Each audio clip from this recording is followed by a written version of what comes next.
मुंबईतील रस्त्यांच्या कामात झालेल्या अनियमिततेबाबत चौकशीचा अहवाल महापौर स्नेहल आंबेकर यांच्याकडे आयुक्त अजोय मेहतांनी सुपूर्द केला। रस्त्याच्या कामांमध्ये 50% अनियमितता आढळल्याचं सांगत प्रशासनातले बडे मासे जाळ्यात अडकणार असल्याचंही महापौरांनी सांगितलं होतं। या सर्व घडामोडींना 24 तास उलटण्याच्या आधीच एका ब्लॅक लिस्टेड कंपनीच्या अधिकाऱ्यांनी मुंबईतल्या महापौरांची महापौर बंगल्यावर जाऊन भेट घेतल्यानं अनेक प्रश्न निर्माण झालेत। IRS कंपनीचे उपाध्यक्ष शरद देवगेकर आणि व्यवस्थापक प्रदीप कवटेकर हे या बैठकीसाठी आले होते।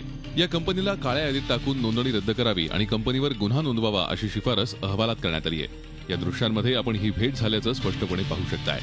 या कंपन्यांना वाचवण्यासाठी प्रयत्न होत असल्याचा आरोप विरोधी पक्षाने केलाय। जेव्हा अहवाल बाहेर पडला त्याच्यात नाव आहे त्या कंपन्यांचा, मग त्यांना भेटण्याचं कारण काय? म्हणजे एका प्रकारे संशयाचे पूर्ण महापौरांवर येते की महापौरांनी अशा प्रकारचे लोक आहेत त्यांना बंगल्यात बोलवून त्यांना चहा पाणी घातलं आणि का चहा पाणी घातलं याचा एक चौकशीचा विषय होण्याची आवश्यकता आहे। महत्त्वाच्या पदावर बसलेल्या व्यक्तीनं काळ्या यादीत टाकलेल्या कंपन्यांना खासगीरित्या भेटणं नैतिकतेला धरून नाही। या कंपन्यांना वाचवण्याचा प्रयत्न करू नये असं म्हणत भाजपनेही महापौरांना टार्गेट करण्याचा प्रयत्न केलाय।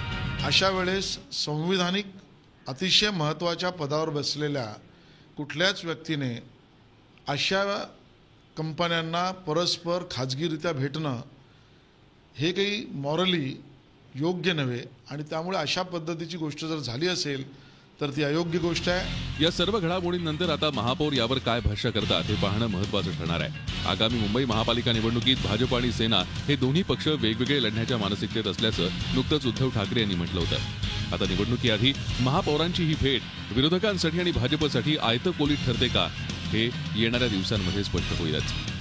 ज्या महापौरांनी रस्ते घोटाळ्याच्या चौकशीची मागणी केली होती त्याच महापौर या घोटाळ्यातील दोषी कंपनीच्या अधिकाऱ्यांसोबत गुप्त बैठक घेत असतील तर मुंबईकरांसाठी यासारखे दुसरे दुर्दैव तरी काय? कृष्णात पाटील, झी मीडिया, मुंबई। झी 24 तास रहा एक पाऊल पुढे।